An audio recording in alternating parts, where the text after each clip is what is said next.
1857 की क्रांति के बाद भारतवर्ष के अंदर मंगल पांडे की तरह यह बड़ा जबरदस्त धमाका इन दोनों भाइयों ने किया। मिस्टर रैंड की बग्गी को पास आते हुए देखा और झपट करके उसके ऊपर चढ़ गया, पिस्तौल निकाली और धाए से गोली मार दी। कैसी होगी द्वारिका भाई, कैसी संतानों को जन्म दिया। स्वयं स्फूर्त प्रेरणा प्राप्त करके उन्होंने उस कालखंड के अंदर अंग्रेजों के खिलाफ ऐसा जबरदस्त धमाका कर दिया। भारत मां मेरा बलिदान मांग रही है, मां तुम आज्ञा दो। वो तो 3 ही थे, यदि 7 भी होते तो हे मां तेरी बलि वेदी पर उनकी भेंट चढ़ा दे।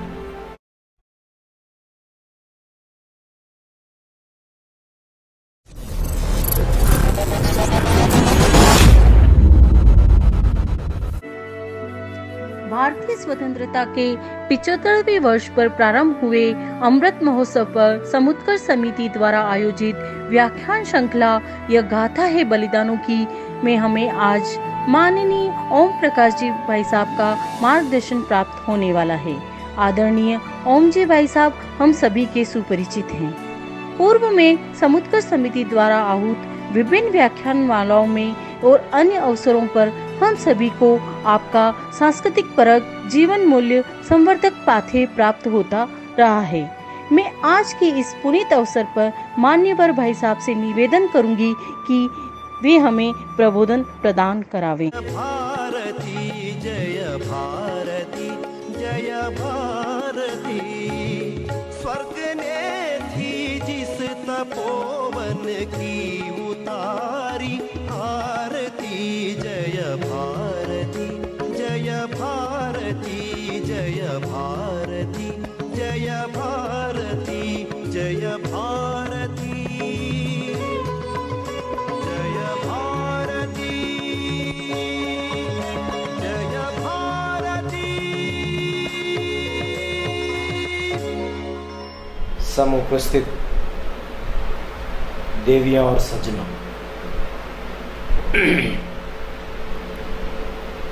क्रांति महोत्सव 15 अगस्त के बाद जोर पकड़ रहा है। वास्तव में यह जो अमृत महोत्सव है, इसके बीच के कालखंड में योगायोग से कुछ तिथियां भी ऐसी आएंगी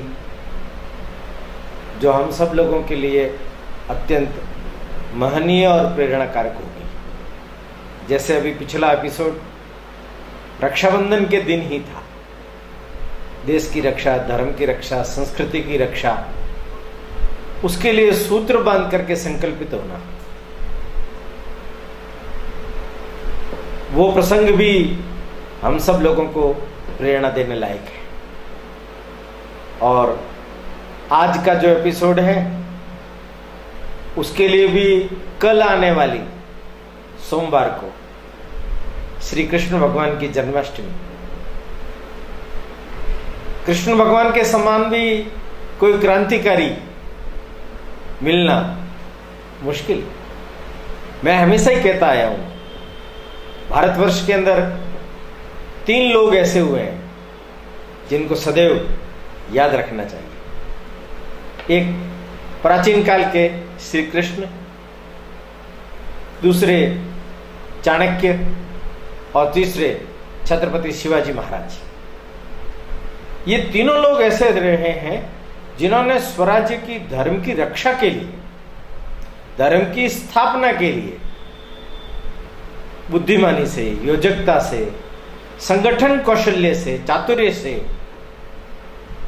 सारा काम खड़ा किया। अपने जीवन में कदम भी पीछे हटाने पड़े, रणछोड़ भी कहलाना पड़ा, औरंगजेब की कैद में भी जाकर के रुकना पड़ा, छुपना पड़ा,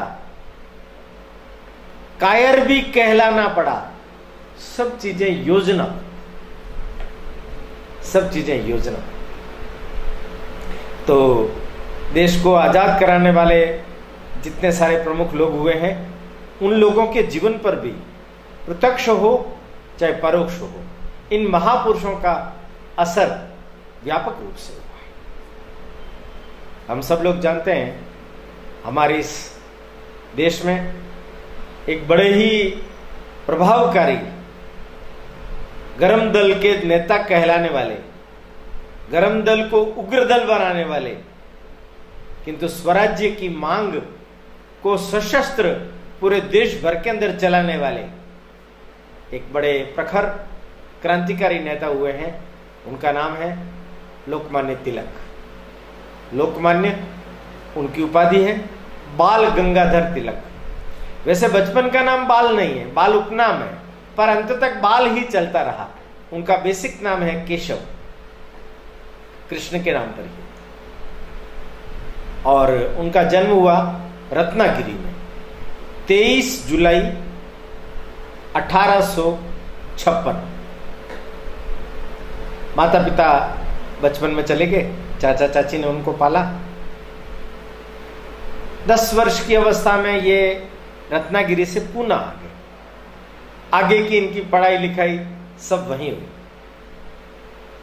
देखिए आप, कुछ बातें जो गौर करने की है इस व्यक्ति के जीवन पर, जो इनको बड़ी महानता के रास्ते पर लेकर के जाती है, जो हमें भी अपनानी पड़ेगी। सबसे पहली बात, शरीर कमजोर नहीं होना चाहिए। शरीर माध्यम खलु धर्म साधना। तो क्या करना? इनका शरीर कमजोर था, बुद्धि तो प्रखर थी, तेज थी। गणित इत्यादि विषय तो इनके बड़े माने हुए विषय थे। इन्होंने वासुदेव बलवंत फड़के के अखाड़े में जाकर के, गणेश खिंड में उनका अखाड़ा था, 1 वर्ष तक पढ़ाई इत्यादि अन्य सब कामों को रोक करके केवल शरीर पर ध्यान दिया। इसका परिणाम इनको आगे जाकर के मिला है। साल भर के अंदर शरीर को इन्होंने इस्पात के समान बनाया।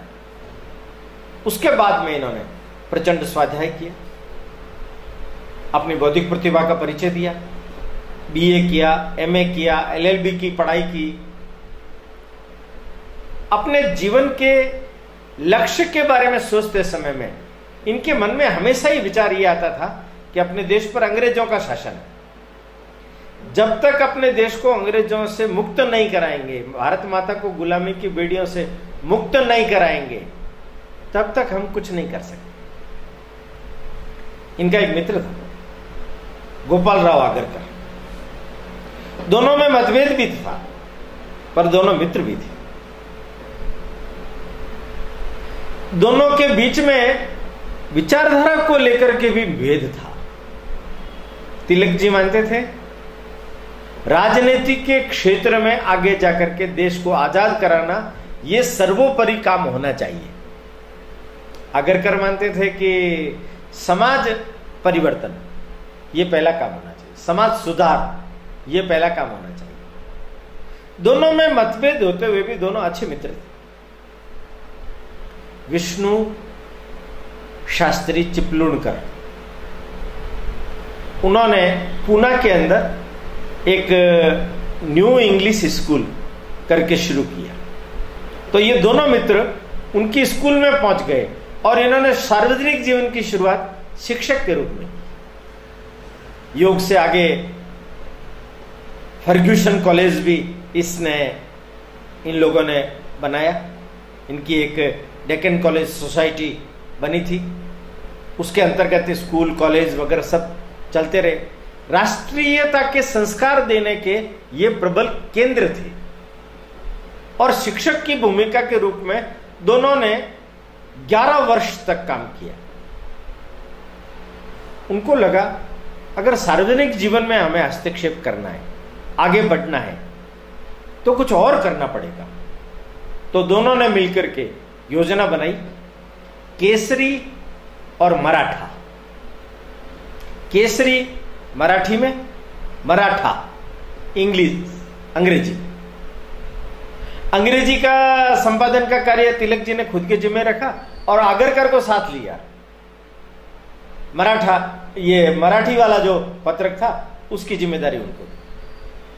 थोड़े ही समय के अंदर ये दोनों साप्ताहिक पत्र महाराष्ट्र के अंदर लोकप्रिय हो। सरकार की धज्जियां उड़ाना, बाल की खाल निकालना, विविध प्रकार की चीजों को लोगों के सामने लाना, जनमानस बनाना, लोगों में जन चेतना, राष्ट्र चेतना का भाव पैदा करना इत्यादि ये काम बखूबी होने लगे। किंतु तिलक जी को लगा कि ये जो काम है ये भी इतना अधिक सार्वजनिक जीवन में प्रभाव नहीं डाल पा रहा, तो क्या किया जाए। योग ऐसा बना, छत्रपति शिवाजी महाराज जी राज्यारोहण का समय आया, तो राज्यारोहण का उत्सव रायगढ़ के अंदर बड़ा धूमधाम से मनाया गया। तो इनको ख्याल में आया कि शिवाजी उत्सव के रूप में पूरे महाराष्ट्र में इस कार्यक्रम को चलाया जाए। उन्होंने शिवाजी उत्सव के रूप में उस कार्यक्रम को पूरे महाराष्ट्र में चलाया। उनकी वक्तृता होती थी, लोगों के सामने शिवाजी को आधार बना करके राष्ट्रीयता के संस्कार दिए जाते थे, जगाए जाते थे, लोगों को उनका कर्तव्य बोध कराया जाता था। लोगों में धार्मिक भावना ज्यादा है, इसलिए एक दिन गणेश जयंती का अवसर जब आया तो उस समय में लोग लेजम लेकर के बड़ा जुलूस निकालते हैं। उन लोगों को रोक करके वहां व्याख्यान देने की परंपरा ये विकसित की, तो वहां से गणेशोत्सव शुरू हो गया। गणेशोत्सव और शिवाजी उत्सव ये महाराष्ट्र के अंदर लोक जागरण के कार्य के लिए अंग्रेजों के विरुद्ध काम आने वाले दो बड़े अस्त्र के रूप में सिद्ध हुए। केसरी और मराठा दो पत्रक, शिवाजी उत्सव और गणेशोत्सव दो सार्वजनिक जीवन में महोत्सव, इन चार कार्यों के माध्यम से तिलक जी ने वहां बड़ी भारी लोक चेतना पैदा की।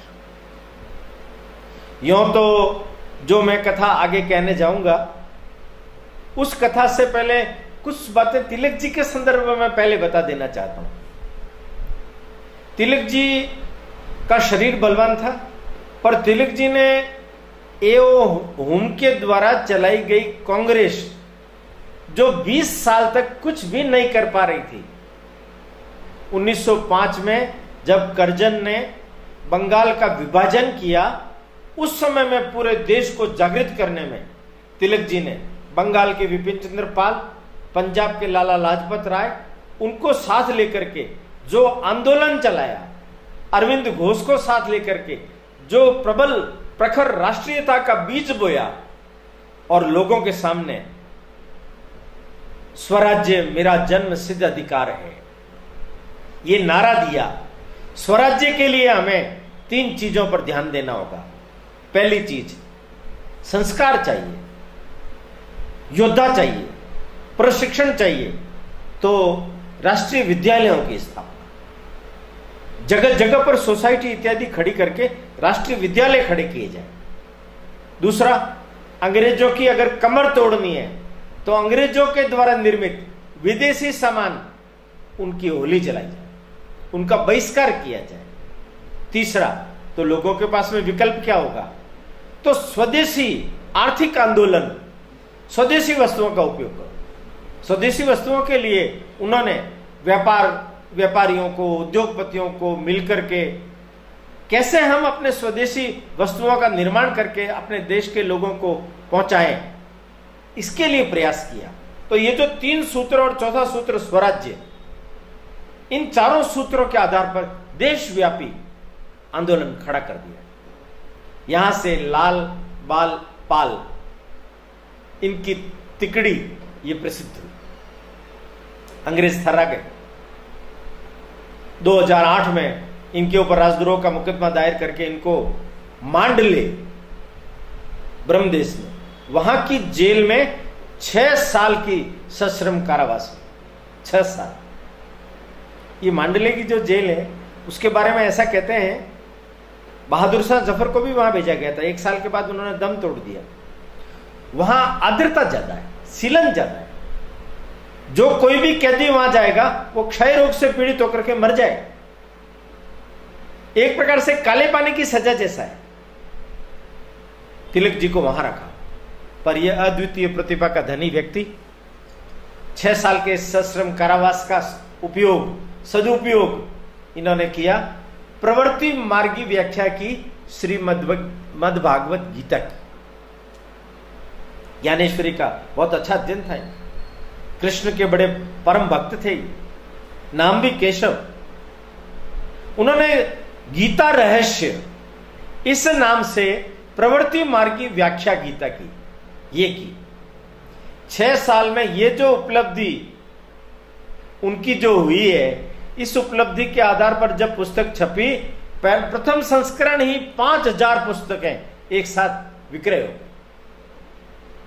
एक और पुस्तक जिस पर थोड़ा विवाद है, आर्कटिक होम, उत्तरी ध्रुव के बारे में कथा। उसमें उन्होंने बताया आर्य बाहर से आए, अंग्रेजों ने जिस मिथक की रचना की, उस मिथक को एक प्रकार से परोक्ष रूप से इन्होंने प्रस्थापित कर दिया। सत्य क्या है? आर्य बाहर से नहीं है, यह आर्यों का ही देश है।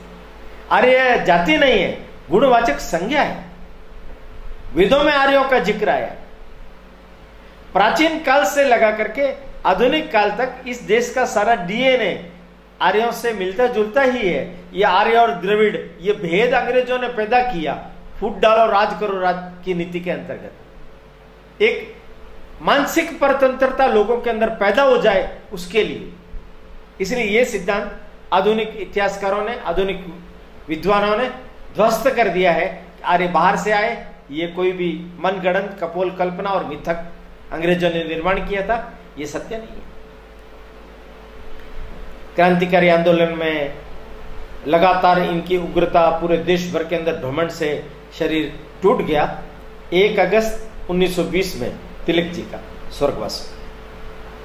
तिलक युग का यहां समापन हो गया और तिलक युग के बाद में यहां अपने देश को गांधी युग के नाम से एक नया युग मिला। वही कांग्रेस के नेतृत्वकर्ता बन गए। अब हम जरा थोड़ा वापस पीछे आते हैं। पीछे भी तिलक जी का एक बहुत बड़ा महत्वपूर्ण रोल और जिस घटना को मैं आपके सामने रखना चाहता हूं उसके साथ जुड़ा हुआ है। 1896 पूरे देश भर के अंदर प्लेग नाम की बीमारी फैली। ये जो प्लेग है धीरे धीरे सर्वत्र पूरे देश भर के अंदर फैलने लगा। पूना शहर में भी प्लेग बहुतायत में फैला। अंग्रेजों ने वहां मिस्टर वाल्टर रैंड, उसको 17 से असिस्टेंट कलेक्टर था, वो पूना का कलेक्टर बना करके भेज दिया। ये जो रैंड है ये अपनी कठोर नीतियों के कारण से बहुत कुख्यात रहा है। बदमिजाज, हिंदुओं के ऊपर अन्याय अत्याचार करने वाला। इसने प्लेग के अंदर लोगों के घरों की तलाशी लेकर के, प्लेग वाला कौन है उसको अलग ले जाया जाए, क्या किया जाए। उस समय में इसने जो अभद्र व्यवहार किया, लोगों के घर में जूतों से ही पूजा घर में, रसोई में चले जाना, उनके महिलाओं के साथ में बदतमीजी के व्यवहार करना, घर को आग लगा देना, सामान उठा करके बाहर फेंक देना। माने एक दृष्टिकोण से देखा जाए तो मिस्टर रैंड के अन्याय और अत्याचारों से पूना शहर आतंकित और पीड़ित होने लग गया। तिलक जी की कलम चलने लगी। अंग्रेज पागल हो गए हैं, ये तो औरंगजेब का शासन हो गया मिस्टर रैंड के शासन की तरह। तरह तरह की बातें वो लिखने लगे। तिलक जी को इन सब आधारों को बना करके अंग्रेज सरकार गिरफ्त करने की फिराक में थी। योग ऐसा बना 12 जून 1897 को शिवाजी महाराज का राज्याभिषेक उत्सव, शिवाजी उत्सव था। उसमें विभिन्न वक्ताओं ने शिवाजी महाराज को आधार बना करके इस अफजल खां का तो वध करना चाहिए। शिवाजी महाराज ने अफजल खां का वध किया, तभी जाकर के सब काम ठीक हुआ। ये जब उत्सव में इस प्रकार की बात होने लगी, तिलक जी ने भी इस प्रकार की सारी बातचीत में अध्यक्षता करते हुए बोला, शिवाजी महाराज ने अफजल खां का जो वध किया है वो कोई गलत काम नहीं किया, धर्म के हित में किया है, देश के हित में किया है, परमार्थ के हित में किया है। अब ये बातें अंग्रेजों को तो चुभने वाली थी, परंतु बातें बातें होती है, उससे परिणाम नहीं आते। परिणाम किससे आते? कुछ करके दिखाने से। करके दिखाया किन्होंने? तो जिनकी कहानी मैं सुनाने जा रहा हूं उसका शीर्षक है चापेकर बंधुओं के द्वारा मातृभूमि की रक्षा के लिए जो यज्ञ चल रहा था उसमें अपनी आहुति देना। उस कालखंड के अंदर, पूना के अंदर ये जो घटना घटी है, इसने संपूर्ण देश को जागृत कर दिया। ये चापेकर बंधु हरिपंत चापेकर पूना के बहुत बड़े सुप्रसिद्ध कीर्तनकार थे। उनकी पत्नी द्वारिकाबाई 3 संतानों को जन्म दिया। 1868 में पहली संतान, 72 में दूसरी संतान और 76 में तीसरी संतान। पहले लड़के का नाम रखा दामोदर, दूसरे का नाम रखा बालकृष्ण और तीसरे का नाम रखा वासुदेव। देखिए आप, तीनों नाम कृष्ण पर है। दामोदर कृष्ण का नाम, बालकृष्ण कृष्ण का नाम और वासुदेव कृष्ण का नाम। हरि, पार्वती, द्वारिकाबाई, माने सारा कृष्ण से संबंधित परिवार, कीर्तनकार। पर ये जो बच्चे थे, ये चित्पावन ब्राह्मण होने के बावजूद भी इनके मन में इस प्रकार का विचार पैदा होता था कि हम सेना में जाकर के अंग्रेजों को इस देश से खदेड़ दें। ये जो बड़ा भाई है दामोदर, इसने बहुत प्रयास किया, तिलक जी का सहारा लिया और तिलक जी का सहारा लेकर के तिलक जी ने एक बार तो इनको पत्र लिख करके दे भी दिया। ये जो अपना उदयपुर है, उदयपुर के दीवान थे उस समय में श्याम जी कृष्ण वर्मा, और उनको पत्र लिख दिया कि ये एक युवक आ रहा है, इसको आप किसी भी प्रकार के सैनिक कार्यों में लगा दीजिए। पर श्याम जी कृष्ण वर्मा को उदयपुर की दीवान की छोड़नी पड़ी और उनकी कथा आगे आएगी। वो इंग्लैंड चले गए। अनेकों राज्यों के दीवान रहने के बाद वो इंग्लैंड चले गए। उन्होंने देशभक्ति से परिपूर्ण किस प्रकार का काम किया, वो आगे के सत्रों में हम विवेचन सुनेंगे। किंतु इसकी मनो इच्छा पूर्ण नहीं हुई, तो इसने अपना खुद का ही अखाड़ा खोल दिया, एक क्लब बना दिया। उसके अंदर युवकों की भर्ती शुरू हो गई और उनको ट्रेनिंग, सेना की जैसे ट्रेनिंग दी जाती है ऐसी ट्रेनिंग दी जाने लगी। अब ट्रेनिंग भी मिल रही है, अखाड़ा भी खुल गया, लोग भी जुड़ गए। तब क्या करें? तब इन्होंने अनेक अनेक कारनामे कॉलेज विद्यार्थियों के रूप में जो किए जाते हैं करने शुरू कर दिए। जो लोग अंग्रेजों के पीछे लगू थे उन लोगों की पिटाई करना, मारपीट करना, थानों में आग लगा देना। और बड़ी विचित्र बात बताऊं मैं आपको, ये जो दामोदर पंत है सबसे बड़े, ये महारानी विक्टोरिया के 60वें राज्यारोहण का समय था, 1897, 22 जून। उससे पहले मुंबई जाकर के विक्टोरिया के चेहरे पर कोलतार से काला मुंह कर दिया और जूतों की माला पहना दी। बड़ा विचित्र प्रकार का व्यक्ति, अपने मन के अंदर उठने वाले इस विक्षोभ को, इस आक्रोश को वो इस तरीके से शांत किया करते थे। तीनों भाइयों के अंदर एक ही संस्कार, एक ही भाव, एक ही लक्ष्य। हे भारत माता, हम तुम्हारे लिए अपने जीवन की आहुति देंगे। योगायोग से उनको मौका मिल गया। मिस्टर रैंड औरंगजेब के रूप में पूना पर अत्याचार करने के लिए आया। उसके अत्याचारों से पूरी पूना शहर पीड़ित थी। इन्होंने किसी को भी भनक नहीं लगने दी, योजना बनाई। ये जो मिस्टर रैंड है और लेफ्टिनेंट आर्यस्ट जो इसका सहयोगी है, इसकी 12 बचानी है, इसकी हत्या करनी है। क्या किया? योजना बनाई। 12 जून का जो शिवाजी उत्सव था, उस शिवाजी उत्सव में दामोदर पंत का भाषण अगर आप सुनेंगे और गणेश उत्सव में उनका अगर भाषण सुनेंगे तो आपको लगेगा कि वास्तव में इनके मन की भावनाएं क्या थी। गायें कट रही है, लोग पिट रहे हैं, भूखे मर रहे हैं, भारत माता को गुलामी की बेड़ियों से जकड़ दिया गया है। शिवाजी उत्सव मनाते हो, पर शिवाजी जैसे कार्य नहीं करोगे तो उत्सव मनाने का क्या फायदा? हम करेंगे ये कार्य, सुनना तुम हमारी गाथाएं। गौ माता तुम्हारे सामने मर रही है, तुम उसकी रक्षा नहीं कर सकते। कसाईयों की तरह देश हमारे को लूट रहे हैं अंग्रेज, हम उनका प्रतिकार नहीं कर सकते। ऐसी ऐसी बातें उनके भाषण में हुआ करती थी। क्षात्र धर्म का प्रागट्य उनके अंदर जो हो रहा था, उसको अवसर मिल गया। योजना बनी।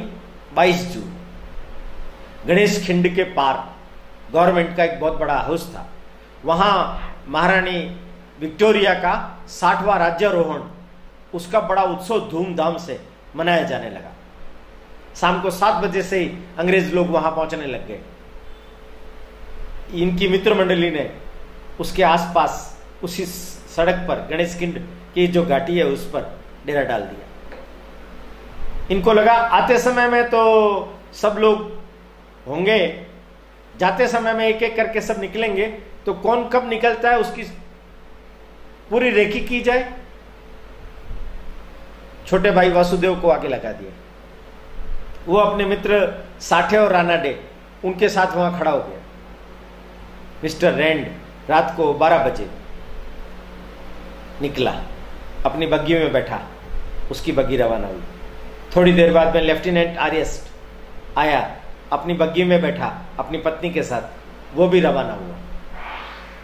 दोनों की बग्गियां चलने लगी। वासुदेव दौड़ा, आगे झाड़ियों में छुपे हुए थे दामोदर पंत, बालकृष्ण पंत। रैंड की बग्गी आगे थी, थोड़ी ही दूरी पर आर्यस्ट की बग्गी थी। वासुदेव बोला, गोविंदा आला रे आला। बालकृष्ण चौकन्ना हो गया, झाड़ियों में से बाहर आया, मिस्टर रैंड की बग्गी को पास आते हुए देखा और झपट करके उसके ऊपर चढ़ गया। पिस्तौल निकाली और धाए से गोली मार दी। पीछे बग्गी आ रही थी आर्यस्ट की, दूसरा भाई दामोदर वो आगे निकला और उसने झपट करके उसी तरह चढ़ा, पिस्तौल निकाली। मिस्टर आर्यस्ट की पत्नी तो देख करके बेहोश हो गई। आर्यस्ट को उसी समय गोली मारी, दोनों तत्काल मृत्यु को प्राप्त हुए। 23 जून को पूना में धमाका हुआ। मिस्टर आर्यस्ट और रैंड, इतने बड़े कलेक्टर, इतने बड़े अधिकारी, रात को किसी ने, अज्ञात व्यक्ति ने मार दिया। कौन है वो? कौन है वो?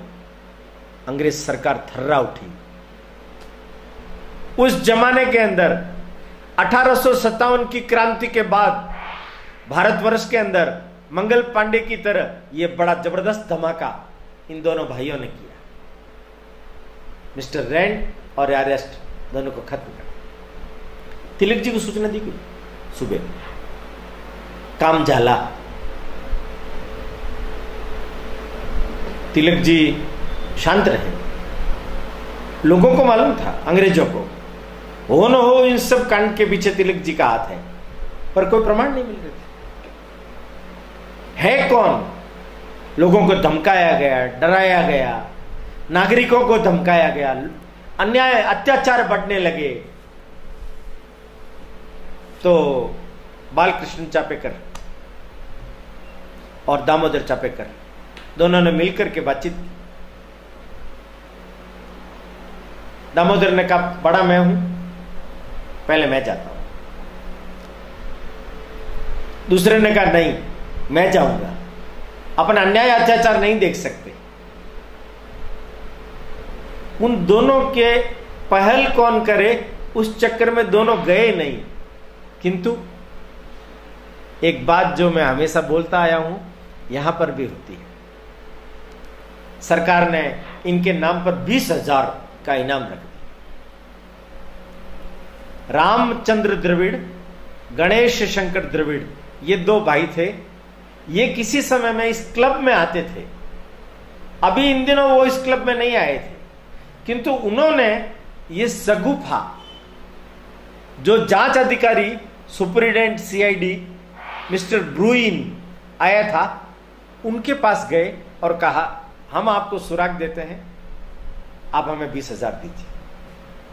वो विश्वासघाती निकले। उन्होंने दामोदर और बालकृष्ण इनका नाम बता दिया। पुलिस ने दामोदर को धर दबोचा, मुकदमा चला। 1 साल भर तक जेल में रहे। सेशन जज मिस्टर क्रो, मुकदमे की सुनवाई अंग्रेजों के वहां तो वैसी ही होती थी। इनको साल भर बाद 1897 की यह घटना है, 22 जून की, और 8 अप्रैल 1898 को इनको फांसी दी गई और तिलक जी को 18 महीने का सश्रम कारावास राजद्रोह के अपराध में दिया गया। बालकृष्ण फरार हो गया, निजामशाही के वहां चला गया। पर उसको लगा कि पीछे घर पर सब परेशान होंगे, उनको परेशान किया जाएगा, तो ये आ गया और इसने सरेंडर कर दिया। सरेंडर जब किया तो पुलिस ऑफिसर ब्रुइन के मन में आया कि इसका जो छोटा भाई है वो भी इसमें शामिल होना चाहिए, उसको सरकारी गवाह बनाया जाए। तो उसको बुला करके और उसको दबाव दिया, तुम्हें सरकारी गवाह बनना पड़ेगा। वासुदेव समझ गया। वासुदेव अपनी मां के पास गया।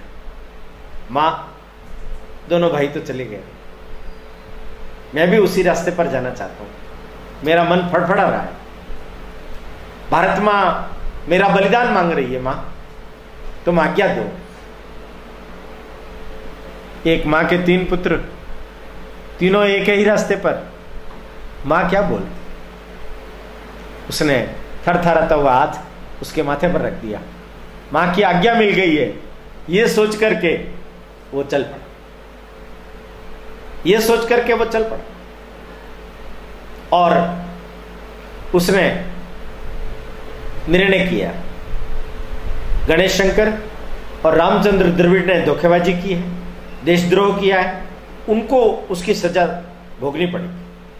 अपने मित्र महादेव रानाडे और साठे को लिया, पंजाबी नौकरों जैसा वेश बनाया, उनको पता न चले इसलिए, और उनके घर के नीचे जाकर के उर्दू पंजाबी लहजे में उन्होंने बोला, अरे द्रविड़ घर पर हो क्या? बुरीन साहब ने आपको थाने में बुलाया है। ऊपर जंगले में से झांक करके गणेश ने बोला, कौन है रे? बुरीन साहब ने बुलाया है थाने में। ठीक है तुम चलो, हम आते हैं। बुरीन साहब के नाम पर तो वो दोनों आने ही थे। वो दोनों आए नीचे आकर के मोहल्ले में से थोड़ा सा आगे निकले होंगे, गली के नुक्कड़ पर, मोड़ पर ये तीनों खड़े थे। वासुदेव आगे आया, पिस्तौल निकाली और 20,000 रुपए का इनाम तो तुम लोगों ने ले लिया ना, थोड़ा कुछ और इनाम भी मिल जाए तुम्हें, तुम्हारा नाम भी बहुत होगा। और उसने ट्रिगर दबा दिया। दोनों भाई वही धराशायी मर गए। वासुदेव ने पुलिस में जाकर के समर्पण कर दिया, महादेव ने भी समर्पण कर दिया। मुकदमा चला। 2-2 दिन के अंतराल में 99 में सबसे पहले वासुदेव छोटा, उसको फांसी मिली 8 मई को। 10 मई को महादेव रानाडे को फांसी मिली और 12 मई को बालकृष्ण भी पेंडिंग था उस समय तक, उसको फांसी मिली। और ये जो साठे हैं उसको 7 साल का सश्रम कारावास मिला। एक मां के 3 पुत्र। कैसी होगी द्वारिका बाई, कैसी संतानों को जन्म दिया, स्वयं स्फूर्त प्रेरणा प्राप्त करके उन्होंने उस कालखंड के अंदर अंग्रेजों के खिलाफ ऐसा जबरदस्त धमाका कर दिया। भगिनी निवेदिता का नाम तो सुना है, कलकत्ता में थी। भगिनी निवेदिता के बारे में भी पूरी जानकारी आप लोगों के सामने दी जाएगी, पर थोड़े में अगर मैं एक बात बोलूं, भगिनी निवेदिता जैसी देशभक्त महिला, क्या देशभक्त पुरुष भी मिलना मुश्किल काम है।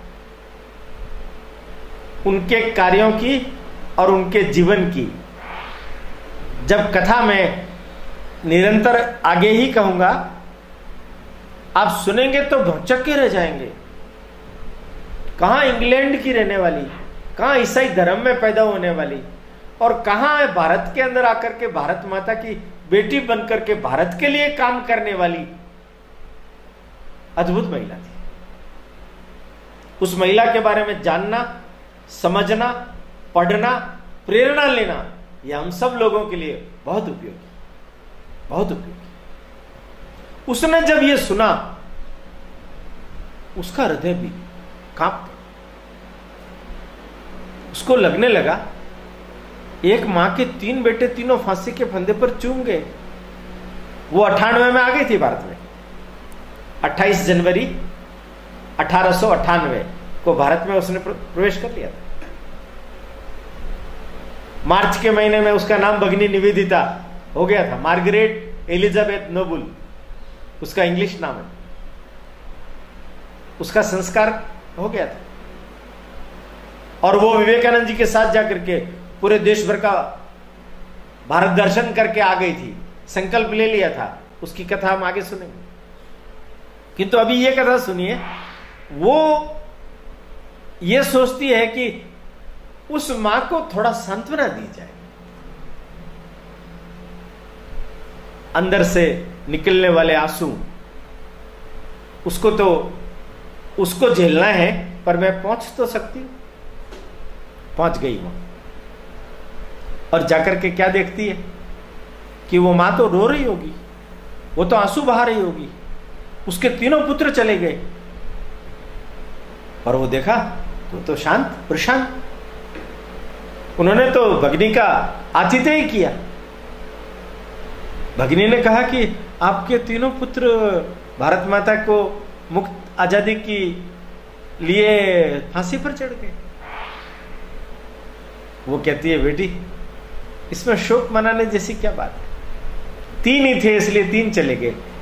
और भी पुत्र होते तो मैं उनको भी इसी रास्ते पर भेज देती। सावरकर लिखते हैं, वो तो 3 ही थे, यदि 7 भी होते तो हे मां तेरी बलि वेदी पर उनकी भेंट चढ़ा देता। कैसी मां है। उस मां से भारतीयता की, देश प्रेम की, राष्ट्रीयता की प्रेरणा भगिनी निवेदिता ने प्राप्त की। वो खुद कृतार्थ हो गई, धन्य हो गई ऐसी द्वारिका बाई के दर्शन करके। चापेकर बंधुओं ने न केवल अपने परिवार का नाम रोशन किया, बल्कि इस भारत माता का नाम भी रोशन कर दिया। अंग्रेज थरथराने लगे। अंग्रेजों के मन में भय पैदा हो गया और एक दृष्टिकोण से कहा जाए तो बॉम्ब युग इसकी शुरुआत चापेकर बंधुओं ने कर दी। इन चापेकर बंधुओं के बलिदान की घटना सुनकर के वीर सावरकर ने प्रतिज्ञा ली। 81 में जन्म हुआ है सावरकर। सावरकर ने प्रतिज्ञा ली। क्या प्रतिज्ञा ली? मैं अलग से संगठन बना करके सशस्त्र क्रांति को बल दूंगा, अंग्रेजों को इस देश से खदेड़ करके बाहर निकाल दूंगा और तब तक लड़ता रहूंगा जब तक गोली खा करके मैं स्वयं नहीं मर जाता। शिव जी के मंदिर में जाकर के अपनी मित्र मंडली के साथ में सावरकर ने प्रतिज्ञा किए। चापेकर बंधुओं के इस बलिदान को सुनकर ये सावरकर नहीं, मुझे लगता है उस कालखंड के अंदर सारा देश ही प्रतिज्ञित संकल्पित हो उठा था। और उसका परिणाम क्या हुआ है वो आगे आने वाले कालखंड के अंदर हम सब अच्छी तरह से देखेंगे। ये भगिनी निवेदिता के बारे में मैंने आपके सामने विषय रखा। भगिनी निवेदिता और इनके गुरु स्वामी विवेकानंद, और उनके द्वारा जिस प्रकार की शिष्य मंडली का निर्माण हुआ, और विवेकानंद ने भी उस समय में किस प्रकार का जीवन अपना जिया और लोगों को मार्गदर्शन दिया, उसके बारे में हम आगे के लगातार जो एपिसोड आएंगे उनके अंदर सुनेंगे। तब तक के लिए मैं आपसे विदा लेता हूं। अगले एपिसोड में फिर मिलेंगे 11 बजे। नमस्कार। आप सभी का समुत्कर्ष समिति के प्रति यही स्नेह और आत्मीय भाव बना रहे। धन्यवाद।